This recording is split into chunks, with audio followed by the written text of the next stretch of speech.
मिश्रा जी? नहीं, ये जो non political board sign board आया है ना, हाँ। जैसे यूपीए से इंडी आया, ऐसे ये आया किसान संयुक्त किसान मोर्चा की, ऐसे ही एक बोर्ड बना दिए नया। आगे भी आएंगे, नया बोर्ड लगा के आएंगे और आगे आएंगे, इसलिए आएंगे ये जिस मांग को लेकर चल रहे हैं। मान के चलिए वो जो कानून आया था देश पर में, उसका स्वागत हुआ था, स्वयं टीका जी भी स्वागत किए थे। थोड़ा सुधार के लिए वो कानून लागू होता तो किसान का भला हो जाता। वो दबाव डाल के कानून तो वापस करा दिए सरकार ने, दबाव बना के। वही टिकैत तो आज कह रहे हैं दिल्ली दूर नहीं है, किसानों से भी दूर नहीं है। और नतन जी तीसरी बार भी आएंगे, हाँ।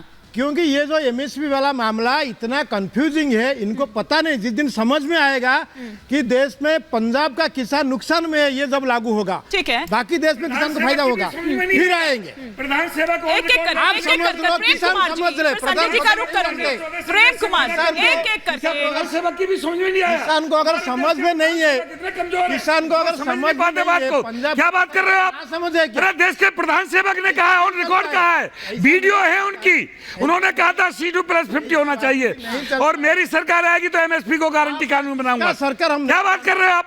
प्रधान सेवक की बातों को आप खारिज कर रहे हैं। भाटी जी देखिए, पंजाब का किसान इतना ना समझ नहीं है, पढ़ ले। प्रधान सेवक ना समझ। एक सेकंड, अच्छा सुनिए ना, लेकिन एक सेकंड मिश्रा जी, एक सेकंड। भाटी जी मैं आपसे यही तो सवाल कर रही थी। भाटी जी मैं सुनिएगा कि नहीं सुनिएगा? भाटी जी मैं क्या कह रही हूँ, मैं यही कह रही हूँ ना कि अब उन्होंने लेकिन कह दिया है भाई, कोर्ट में उन्होंने कह दिया है कि ये फीजिबल नहीं है, आनंद फानन में नहीं किया जा सकता। ये अर्जुन मुंडा कह चुके हैं, अनुराग ये साफ तौर पर ये कह रहे हैं कि देश के प्रधानमंत्री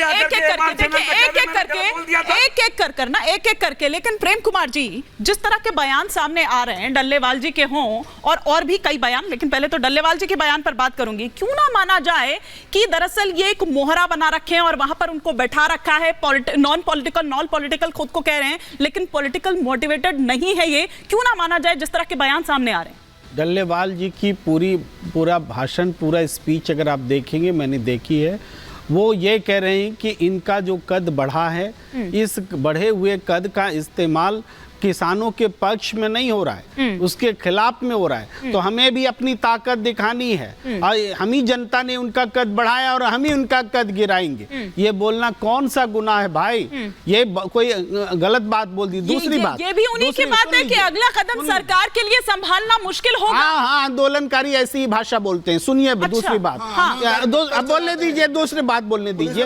हरियाणा का पुलिस अफसर पकड़ा गया, और बोलने दीजिए, नहीं तो हटा लीजिए, उन्हीं से बुलवाइए। एक बार कंप्लीट करने देते हैं, बात बोलने दीजिए। हरियाणा का पुलिस अफसर पकड़ा गया, किसानों ने पकड़ा, और वो वही अफसर था जो खालिस्तान का झंडा दिखा रहा था।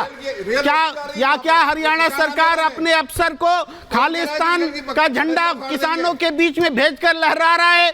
ये कौन सा किसानों को बदनाम करने की साजिश हो रही है? ये सारी चीजें एक तरफा जो पूरे मीडिया जगत में दिखाई जा रही है, किसानों को बदनाम करने के लिए कि पुलिस अफसर खालिस्तान का झंडा लगा रहा है किसान बन करके। इससे बड़ा और क्या होगा सबूत? भाई लाइव सबूत किसानों ने दिखा दिया। और क्या चाहिए सबूत? सरकार क्या किसानों को बदनाम करने के लिए आप इस तरह का, पहले तो आप इस तरह का व्यवहार करेंगे, खुद एकदम आक्रमणकारी, एकदम पूरा अटैकिंग उसमें नजर आएंगे, फिर आप कहेंगे कि अरे पुलिस ने हमें मार दिया, पुलिस ने हमें ये कर दिया, पुलिस ने आंसू गैस के गोले छोड़ दिए। अब रुकिए एक सेकंड, बदल करके सिर्फ यही बयान नहीं है प्रेम कुमार जी, एक और बयान है, उसको भी सुनवा देती हूँ, फिर उसके बाद मैं रिएक्शन लूंगी। संजय जी का भी ओपनिंग कमेंट नहीं आया। आंदोलनकारी किसान नेताओं का राजनीतिक एजेंडा एक्सपोज हो गया है। आंदोलनकारी गुरनाम सिंह चढ़ूनी ने कहा कि बैलेट पेपर से चुनाव हो। गुरनाम सिंह ने एक मांग और जोड़ दी है, हर दिन नई मांग कर रहे हैं ये जो प्रदर्शनकारी हैं। आखिर ये जो प्रदर्शनकारी हैं या फिर इनके जो नेता हैं, वो क्या कुछ कह रहे हैं, पहले तो सुनवाते हैं, फिर उसके बाद मैं यहां पर रिएक्शन लूंगी। का जो चुनाव है वो ईवीएम से नहीं होना चाहिए, वो बैलेट पेपर से होना चाहिए। ईवीएम का जो चुनाव है वो ईवीएम से नहीं होना चाहिए, वो बैलेट पेपर से होना चाहिए। अब भाटी जी, हालांकि मैं संजय जी से रिएक्शन लेना चाह रही थी, लेकिन ये किस तरह की मांग है? अब बता दीजिए ना आपकी मांग क्या है, और ये कौन सी मांग होती है, इसका क्या लेना देना है? ईवीएम से होना चाहिए या बैलेट से होना चाहिए या फिर आपकी मुख्य मांग है क्या, मुझे ये बता दीजिए। देखो, हम क्लियर कर दीजिए, फिर संजय जी का रुख करो। चढ़ूनी जी चुनाव लड़ चुके हैं, चढ़ूनी जी राजनीति में जा चुके हैं। हमारा संगठन बिल्कुल गैर राजनीतिक है, हमारा राजनीतिक। बोलिए ना कि एकजुट नहीं है, बिल्कुल गैर राजनीतिक। बोलिए ना कि एकजुट नहीं है, बोलिए। किसानों की मांगों के, किसानों की जो मांग है, वहां से आ रहे हैं तो बैलेट पेपर ईवीएम इसके लिए आ रहे हैं, कह रहा हूं इसके लिए आ रहे हैं। वो चुनावी, अरे भाई क्या चुनाव लड़ना या कोई उनका अपना मत है, चुनाव लड़ना कोई पाप तो है नहीं, निर्दलीय भी लड़ते हैं, वो चुनावी राजनीतिक दल आपको इस्तेमाल कर रहे हैं। फिर आप नॉन पॉलिटिकल खुद को नहीं कह सकते हैं, नॉन पॉलिटिकल खुद को नहीं कह सकते हैं, फिर आप नॉन पॉलिटिकल खुद को नहीं कह सकते हैं। किसानों की जो पीड़ा है,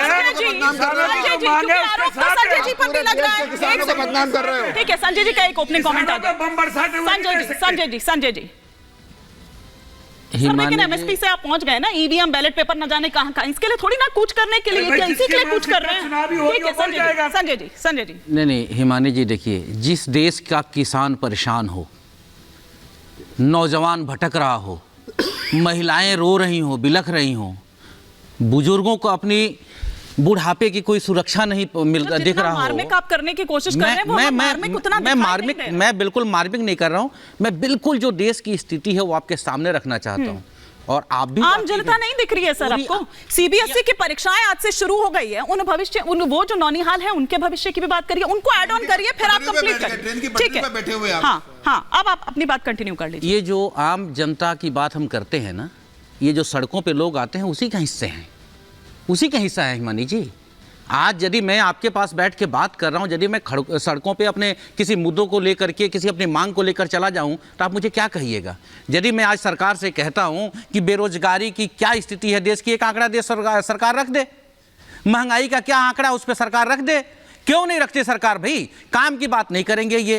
यदि आप मांग करने आते हैं, काम की बात कर रहे थे ना, आज शाम 5 बजे तक इंतजार हो सकता था, चक्का जाम की क्या जरूरत थी उसके लिए चक्का जाम की क्या जरूरत थी? आप देखिए ना क्या स्थिति है। चुकी है सरकार, 3 मंत्री के साथ बैठक कर रहे हैं, आज फिर बैठ रहे हैं इनके साथ। अच्छा, तो एक मिनट संजय जी, आपने देखा किस तरह से वो बैरिकेडिंग फेंक दी गई नीचे, किस तरह से सीमेंट के ब्लॉक्स उखाड़ के। तो नहीं, एक बात बताइए ना, ट्रैक्टर की क्या जरूरत है, लाठी डंडों की क्या जरूरत है? बैरिकेडिंग क्यों लगा? एक एक करके प्लीज, एक एक करके। हो रही थी तो रात भर ड्रोन से बम बरसाने की क्या जरूरत थी? ठीक है, मैं इस पर भी आऊंगी, एक बार संजय जी कंप्लीट कर ले, आपका वैलिड है पॉइंट, उस पर आऊंगी। देखिए, महेंद्र सिंह टिकैत जी एक बार ऐलान कर दिए थे कि मैं यहां से लखनऊ कूच करूंगा। राजनाथ सिंह जी उस वक्त उत्तर प्रदेश के मुख्यमंत्री होते थे, लोगों ने बताया कि महेंद्र सिंह टिकैत अपने लोगों के साथ लखनऊ के लिए कूच कर गए हैं। मुख्यमंत्री जी का आदेश हुआ कि मुख्यमंत्री आवास का दरवाजा खोल दो। महेंद्र सिंह टिकैत को सीधा उन्होंने आमंत्रित किया, मुख्यमंत्री आवास में गए, साथ में खाना खाए, मुद्दों पे चर्चा हुई और निर्णय हुआ और वो लोग अपने घर को आ गए। ये बड़ा दिल नरेंद्र मोदी जी क्यों नहीं दिखा रहे हैं? ये क्रूरता देश की जनता के 12 बार मीटिंग हुई है पिछली बार, और अभी 3 बार बैठे। चंडीगढ़ गए थे 3 कैबिनेट मंत्री, अर्जुन मुंडा गए, पीयूष गोयल गए आपके साथ, 3 मंत्री जा रहे हैं आपके पास, नित्यानंद राय जा रहे हैं, उसके बाद आप बात नहीं कर रहे हो। अच्छा, तो